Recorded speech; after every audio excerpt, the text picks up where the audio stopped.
Hello students, आज हम लोग स्टार्ट करते हैं। कोऑर्डिनेट ज्योमेट्री यूनिट 1 हम लोग का चल रहा है और उसमें हम लोग पॉइंट को डिस्कस कर रहे हैं, जिसका एक लेक्चर हम लोग कर चुके हैं। आज हम लोग सेकंड लेक्चर पर बात करेंगे। उससे पहले हम लोग एक रिकॉल, वन शॉट रिकॉल कर लेते हैं। हमने पहले लेक्चर में क्या क्या कवर किया था। तो पहले लेक्चर में हम लोगों ने देखा था representation of point on coordinate axes.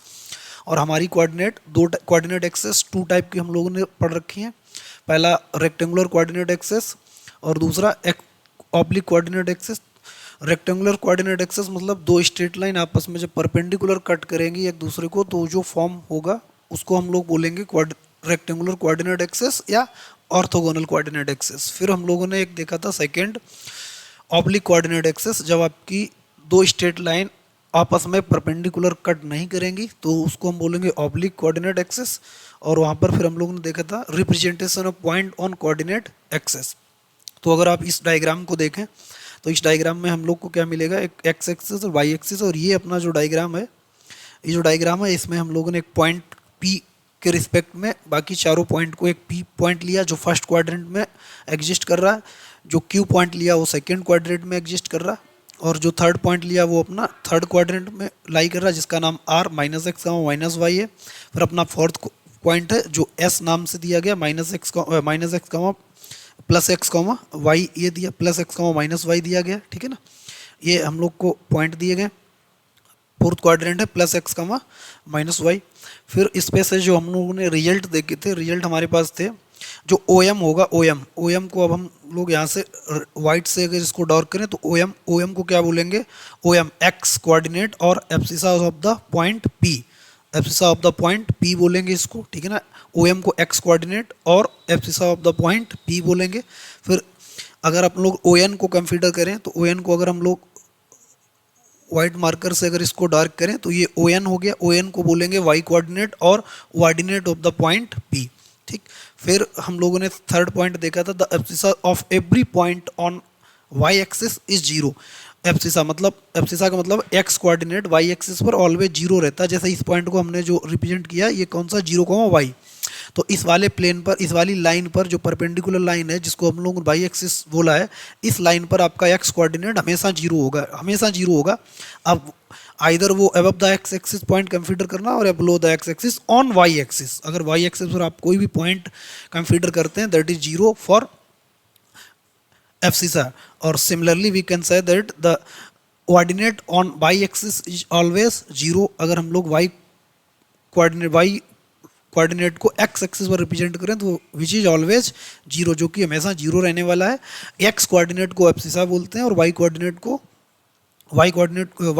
को ऑर्डिनेट बोलते हैं। ठीक है ना, फिर आप फोर्थ पॉइंट अगर देखेंगे तो यहाँ पर लिखा है the ordinate on every point, the ordinate of every point on x axis is zero। the ordinate of every point on x axis is zero। जिस पॉइंट को हमने बोला उस पॉइंट को मेंशन कर दिया ताकि आपके नोट्स क्लियर कट में बन जाए। the ordinate of every point on x axis is always zero। और अगर आप देखें the abscissa of every point on Y axis is also zero. तो एब्सिसा मतलब एक्स कोऑर्डिनेट वाई एक्सिस पर हमेशा जीरो होता है और वाई कोऑर्डिनेट एक्स एक्सिस पर हमेशा जीरो होता है। फिर अगर आप फिफ्थ पॉइंट को कंसीडर करें तो फिफ्थ पॉइंट अपने पास है the equation of x axis. The equation of x axis y equal to zero आप बोलेंगे और the equation of y axis x equal to zero. तो ये हम लोगों ने एक फर्स्ट लेक्चर में इतना कवर किया था। और अब हम लोग कॉन्सेप्ट 3 करने वाले हैं। ठीक है ना, कॉन्सेप्ट 3 में आप लोग हेडिंग लगाएंगे कॉन्सेप्ट 3। आप हेडिंग डाल भी लेंगे, आपको हेडिंग डालना कॉन्सेप्ट 3। दो कॉन्सेप्ट हम लोग कर चुके हैं और कॉन्सेप्ट 3 में आपको डालना polar coordinate of A point, polar coordinate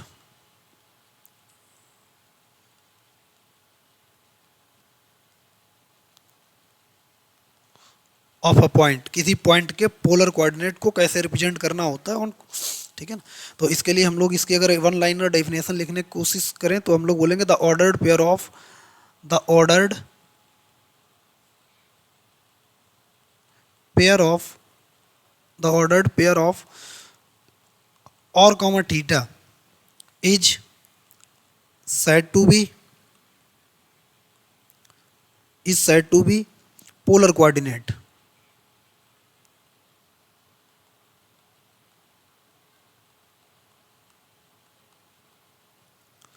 of the point P।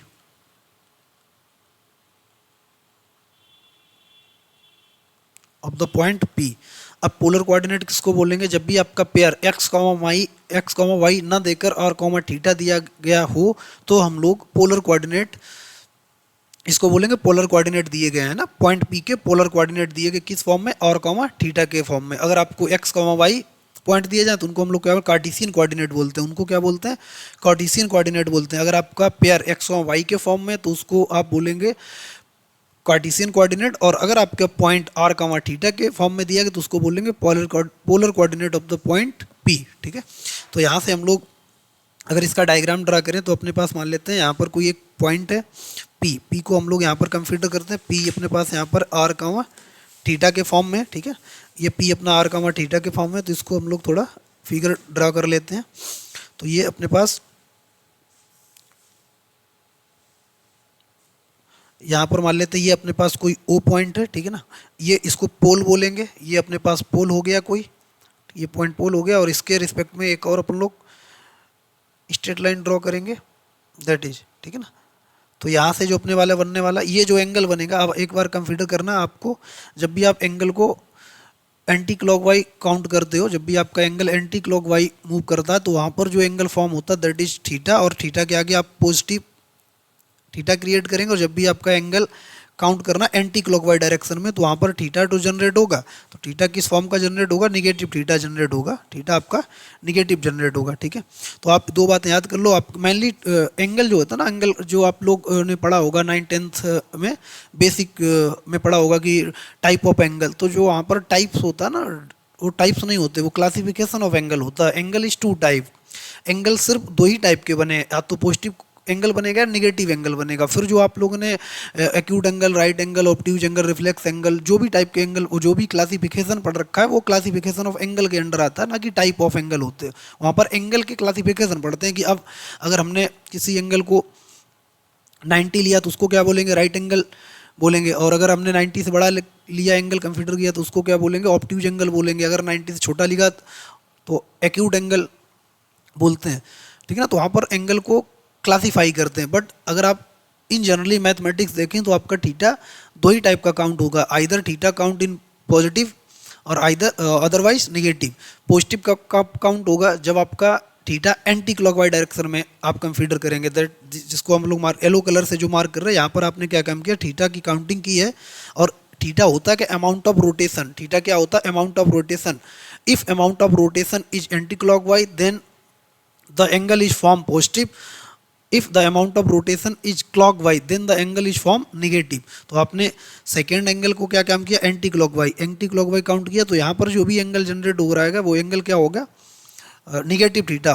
ठीक है ना, तो यहाँ पर ये अपना एक्स हो गया। ठीक, यहाँ पर पी आपका आर कॉमा थीटा हो गया, और यहाँ पर अपना पी हो गया। और इस पॉइंट को अपन लोग क्यों कंसीडर करते हैं? तो ये पॉइंट अपना हो जाएगा आर कॉमा माइनस थीटा, क्योंकि आपने ये जो आपने अमाउंट ऑफ रोटेट किया, ये इसको इनिशियली लाइन बोलते हैं,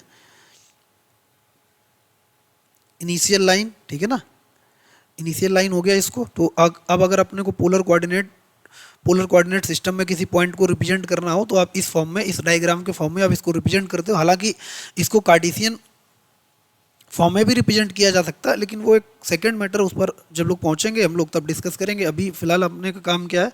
इस चीज़ को देखना कि अपने पास दो प्लेन आ गए। एक तो कार्टेशियन कोऑर्डिनेट प्लेन आ गया, दूसरा पोलर कोऑर्डिनेट प्लेन आ गया। तो जब भी एक पॉइंट जो एक्स कॉमा वाई के फॉर्म होगा उसको हम बोलेंगे कार्टेशियन कोऑर्डिनेट पॉइंट, और जब भी आर कॉमा थीटा के फॉर्म होगा उसको बोलेंगे polar coordinate of the point P. ठीक, तो यहाँ से अपन लोग क्या बोलते हैं? इफ ओ पी है ना, यहाँ पर जो ओ और पी है, ओ पी को यहाँ पर अपन लोग नोट करके लिख लेंगे। ओ पी को अपन लोग बोलते हैं, ओ पी इक्वल टू आपका हो गया आर। ओ पी जो है ना आर को रिप्रेजेंट करेगा। इसको अगर अपन लोग बोलते हैं रेडियस वेक्टर, इसको अपन लोग बोलते हैं रेडियस वेक्टर।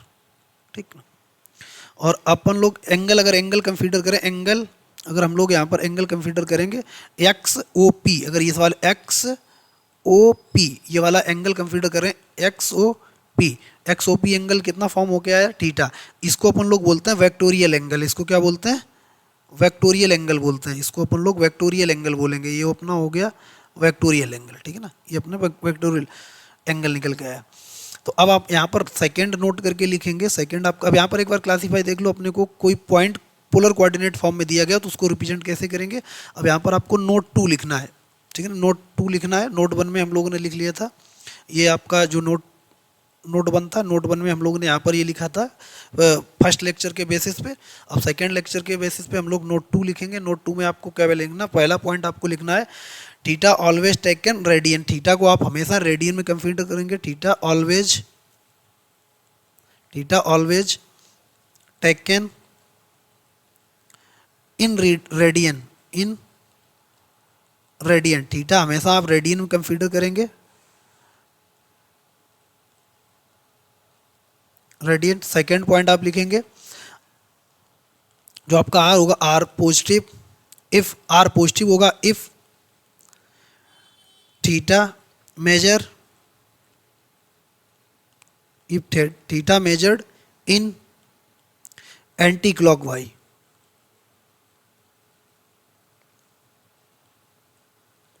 आपका आर पॉजिटिव होगा अगर आपने थीटा को मेजर किस में किया, एंटी क्लॉकवाइज डायरेक्शन में, ठीक। थीटा आर निगेटिव होगा, आर निगेटिव होगा कब, जब आपने if theta measure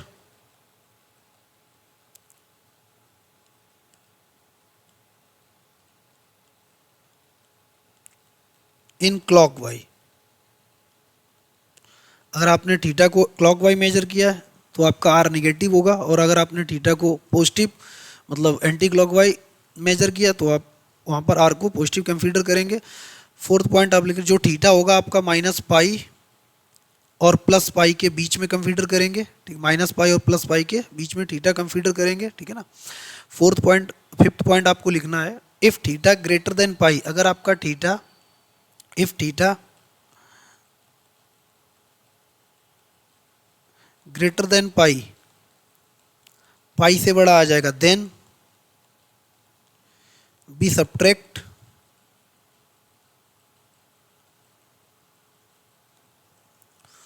from, be subtract 2 pi from it. तो हम लोग इससे 2 पाई को सब्ट्रैक्ट कर देंगे, ठीक। 6 पॉइंट आकर, अगर if theta less than pi, if theta less than pi, if theta less than pi, then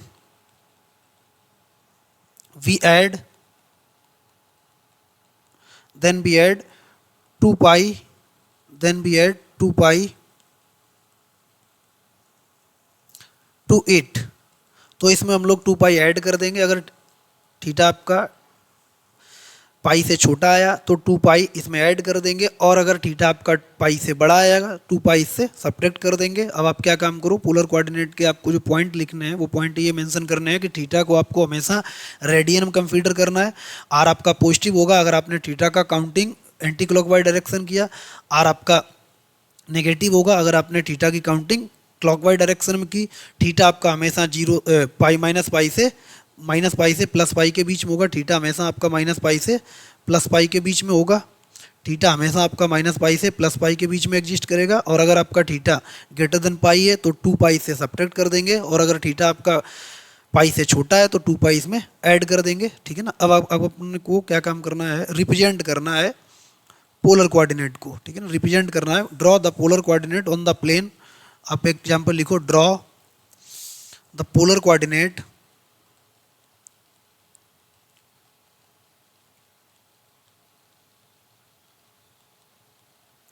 on, draw the polar coordinate on the plane